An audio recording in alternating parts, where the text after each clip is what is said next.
কি করো বলবো তো? ঘোরো। আমাকে বলবো তো? আর বন্ধ করো ঢং করে। হ্যাঁ দাও, পায়ের উপর দিও না, একটু দিও, উড়িয়ে দাও, উড়িয়ে দাও, উড়িয়ে দাও। আরে ছি, উল্টো দিকে ঘুরিয়ে দিয়েছি আমি। এটা এর উপর দিয়ে গেছে তো। হ্যাঁ। তুমি এটাকে এইরকম কাত করে এটাকে উঁচু করে নিয়ে যাও না। এইসব পাকামোকে মারতে বলেছে। দাঁড়াও তো। পিউ পিউ তুমি ধরো। হ্যাঁ।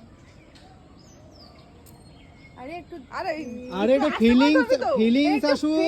একটু হাতটাকে একটুখানি সুন্দর করে ইয়ে করে ওরে। একটু দিয়ে দিলাম তো। আর দিয়ে আস্তে আস্তে এরকম করে খেতে হবে। ভিডিওটা না নেবে। যা আমি বুঝে গেছি, ঠিক আমি আছে। পিছন দিকে না থাকলে না মাঝে মাঝে সমস্যা হয়, আমি ভিডিওর মাঝখানে থাকলেও অসুবিধা আছে। নেবো কি একটা নে? হ্যাঁ নাও। চলো হয়নি? এই যে আমি বদলতে একটু গাড়িতে লাগা, কালকে স্নান করাবো, আমার জন্য স্নান করাইনি।